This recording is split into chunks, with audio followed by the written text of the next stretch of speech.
Hi everyone, welcome back to another edition of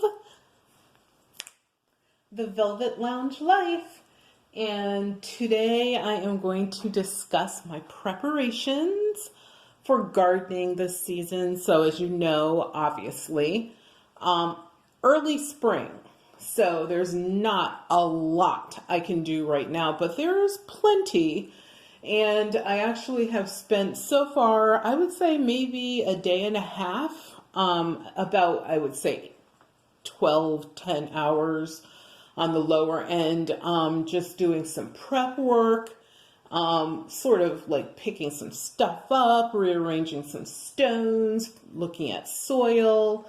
And one of the things I've been doing, I'm going to show you guys in this video, is how to create your own compost in the winter. Even if where you live, it can get really, really cold, like where I live. So we can't exactly go out and throw stuff on a compost pile and, start churning stuff around when it's below zero, freezing snow, a blizzard, perhaps a sleet storm. So there is a way that this was another one of my experiments. And so you know me, I try to show you how to use the most streamlined, and I would call it a lean process for gardening and growing your own food, regardless of where you live. If you live in an apartment, you can do this. Obviously, if you have acreage like we do, you could obviously just go crazy and do all sorts of things. But even though some folks might have large lots of land, they may just not want to go out there and do all that. They might be like me, where they have certain limitations when it comes to the bugs, the snakes, the spiders, which I know are bugs, but hello, I'm classifying them on their own, and any other wild animal that I might encounter. Plus, I don't want to do a lot of work and then have all these animals eat everything that I grow. And I also don't want to have like a 10-foot fence around our entire property. So the reason that I love doing raised bed and container gardening is because you sort of get rid of, I would say, 80% of that. And also, like I said, for people that live, let's say, in the middle of a city, in an apartment or condo, or even in a house, if you just are like, we don't have the land to do a lot of gardening, or maybe folks will come up and take everything that you plant, or the animals will eat it all. These are some good tips, tricks of the trade, if you will, that I use that have been incredibly successful for gardening. And I used to have a container, I used to call it my kitchen table garden, and I have videos from that when I actually really started deciding, like, how can I garden? And of course, I do have this giant kitchen table. It's in this giant sunny area, but I would really like to, I love outside. I do. I just don't like digging around and having stuff look back at me or suddenly run out of somewhere or fall on me. So that's why I will, show you what I do. It works. You can see the videos. I will attach up in the upper right-hand corner.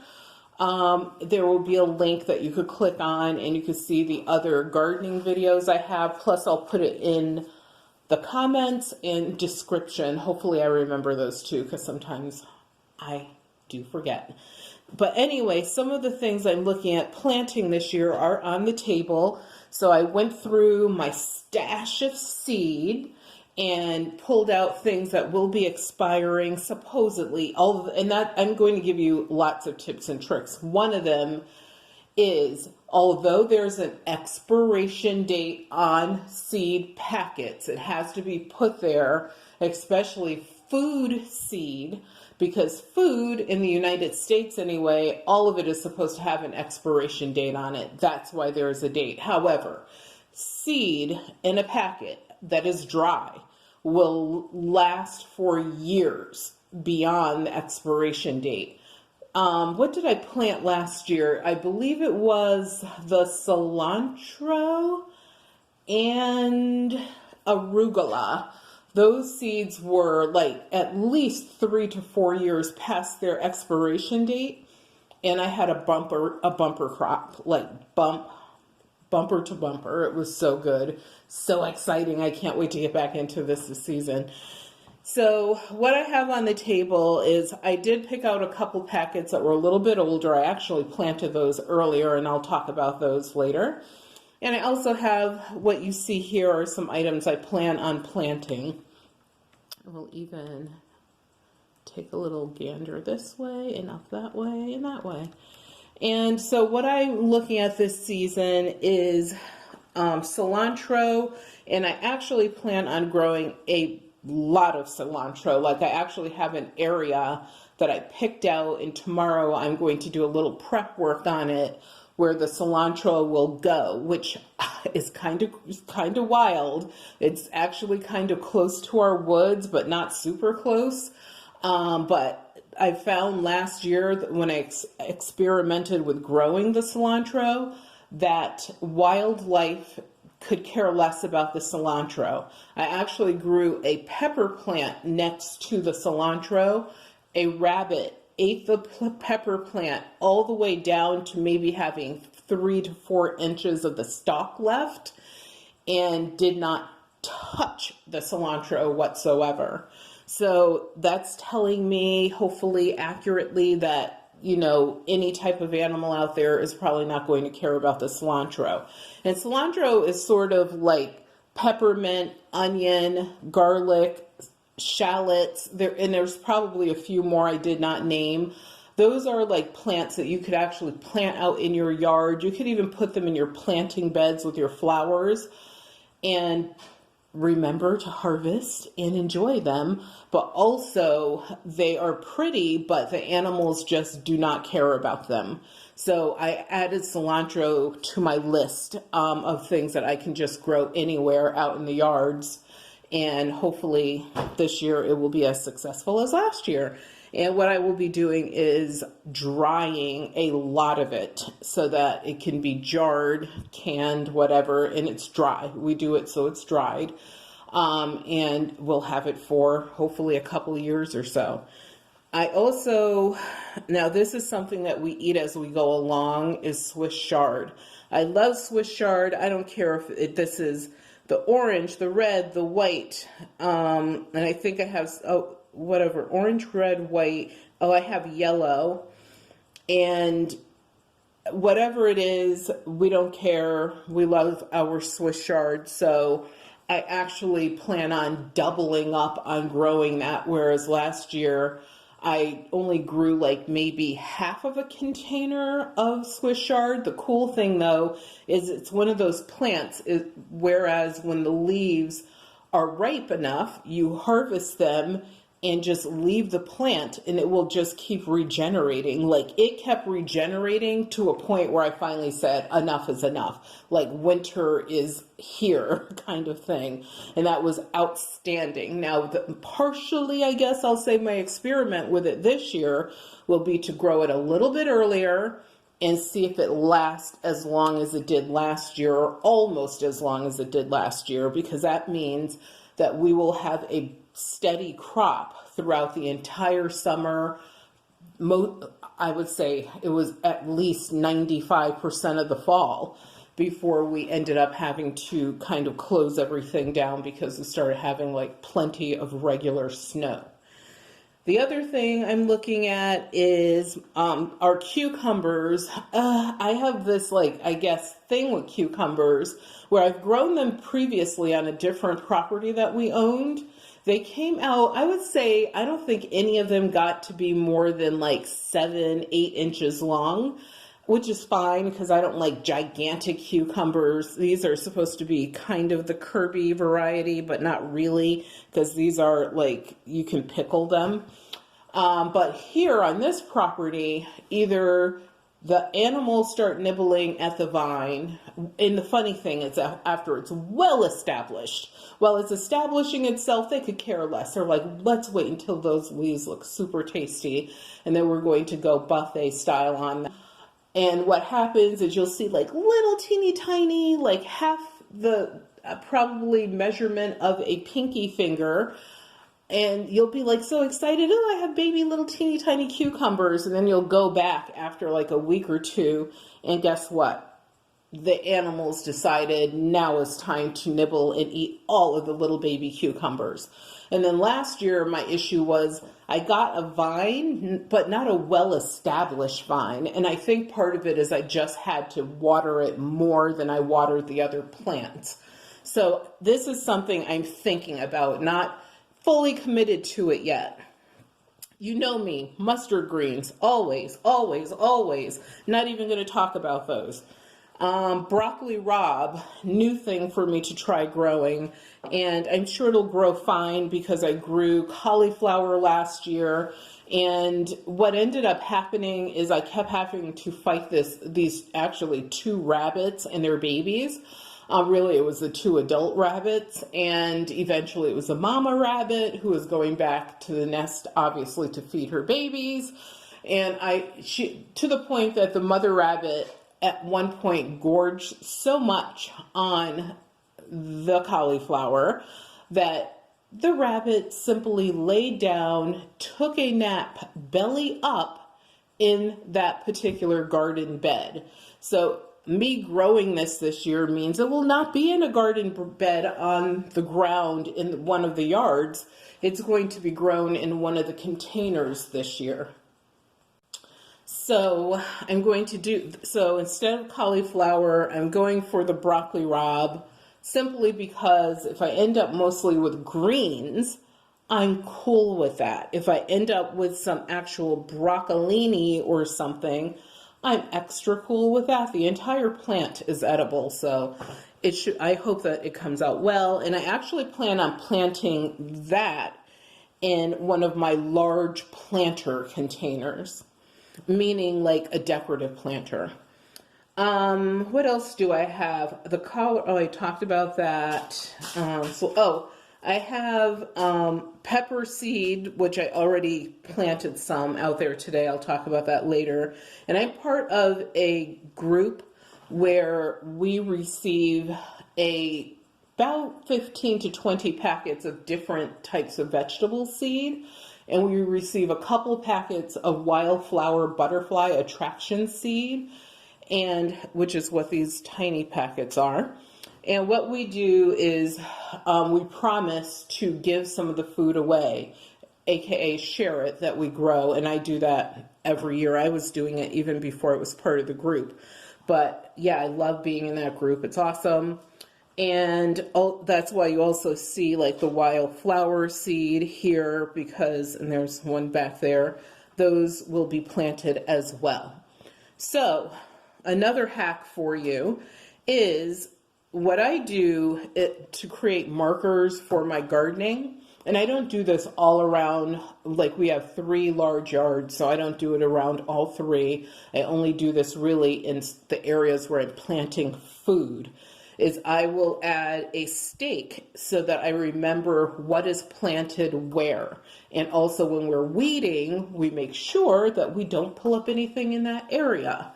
And what I will do is take these paint stirrers, because that's what really these are, and you can even see the advertisement on the back. And what I do is I always write the zone just in case my husband or daughter have to take care of the plants. And I add painter's tape, and on the painter's tape, I will write whatever I planted in that area. The reason I use the painter's tape is then at the end of the season, I can just remove it or either keep it on there for next year. But if I need that stake for some other plant, then it's an easy removal, recycle, add a new piece of painter's tape, and write whatever I want on it as far as what we're planting. So we're going to take a trip outside and see what's going on. So as you can see, it is still super early spring here. Like other places, they have fully grown daffodils, hyacinth, I don't know if they have hyacinths, but crocus that already perished. And where I live, because it's a bit colder, our plants are just starting to come out of hibernation. So what you see over there are a bunch of tulips that have just decided to rear their pretty little heads. And I have bunches and bundles like that all over the place in different planting beds. And you can see our grass is not fully developed. And in the background, you might actually hear a woodpecker, because let me show you what happened to some of our trees. So I don't know if you could see that well enough, but we have a large pine tree that actually fell into a smaller pine tree, and unfortunately I don't think either one of those pine trees will survive. I hope so, but if the wind blows in the opposite direction, they might have a chance to reconnect the roots. Yes, people, that sometimes happens if you're lucky, or sometimes a tree will remain like that and its root system will still like tendril out and try to go down into the ground, even though the tree might still remain sideways like that. And that's kind of like, I'm like zooming in, so that's a bit deeper into the woods. So it's very possible. I mean, if it falls, or both of them fall, which I hope they don't, they'll fall in the woods. So that's what happens, unfortunately, and 2 blue jays flew incredibly close. So as I mentioned earlier, one of the things I tried this winter was composting. Oh, there's a little bunny. I should have showed you the little bunny. But anyway, I tried composting in our storage house, which is where you saw those tulips. And what I did is, at the end of last season, I had extra soil, so I just threw it into this bin. And I also had some plants that I was trying to save until I could plant them, and I actually planted them like 3-4 days ago. And they had some extra soil, so I threw it in the bin. And also before last season was over, if you recall, we had a new walkway and porch system put in, and we had plenty of soil left from that. So of course that became part of this beautiful soup. But also I put the onion peels, the nutshells, the garlic peels, etc., other like little debris. And you have to actually have a mixture of green debris and brown debris. And when I say debris, that's like leaves and things that can be composted. You put it all in there, and what you do is and I only did it like once every week or so, you mix everything up so that it breaks down like this. And these are the only 2 tools I needed. This tool, you simply take it and you push it down and twist it, and that's all you need to do to mix in your composting. And then I have this little spade shovel, just in case I needed it for anything, but to be honest, I rarely use that. But in my container gardening, I use it all the time to make like my little ditches. And let me show you what I use to put all of this in. Yes, people, nothing but a leftover storage container. So you don't need anything fancy to do this. You just want it to be deep enough and wide enough so that you have enough dirt, soil, whatever, where you can actually work with it. So that's enough to, I would say, fill one of my raised bed containers maybe 70% of the way. So will I need more dirt? Of course, or more soil, whatever, of course. But who cares? The thing is, I'm just so happy I was able to, come up with a way to create my own compost.